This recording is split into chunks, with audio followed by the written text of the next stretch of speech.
Welcome back to the Dry Fire Journal. This is day 46. I'm going to show you that I have a clear magazine well and nothing in the chamber of my 365 XL. I'm going to keep that in the frame, close the slide, and show you 2 times when our front sight or our red dot, our sight picture, is always going to be disrupted as we present the target.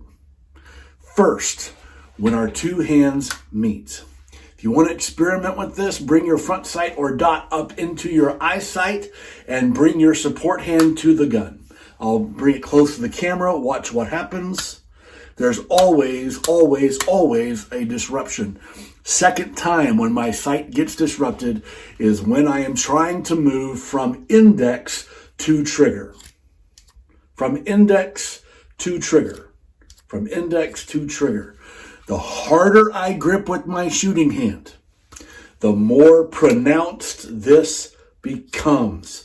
So, I need to think carefully about not only the timing of when my finger goes onto trigger, but also where do I want to habituate or myelinate this process of here to here. So, if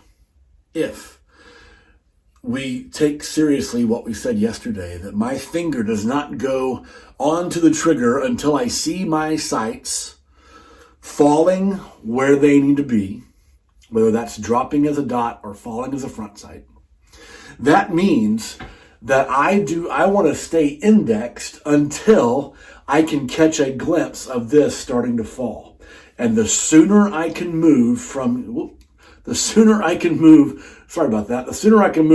here to here as I am falling, the more crisp of a sight picture I will receive as my sights fall where I want them to be.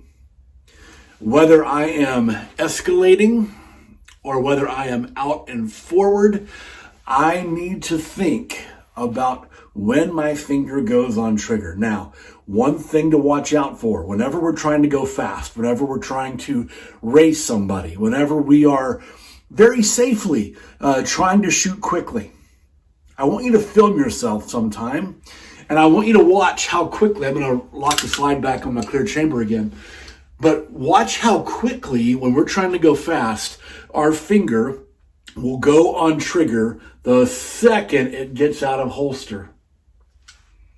And I want you to think through all that could happen if my finger is on trigger the moment I get out of the holster and I build my grip and I press out.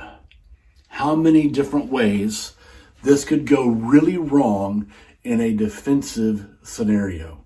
I believe that having my finger on the trigger long before my sights are falling where I want them to be, I believe that poses a significant emotional, even spiritual, moral, ethical, and legal risk.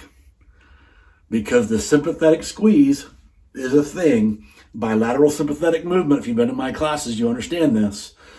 And so I do not want my finger to be on the trigger until I see my sights falling. And the earlier I can do this, the more stable my sight picture will be as I press my trigger.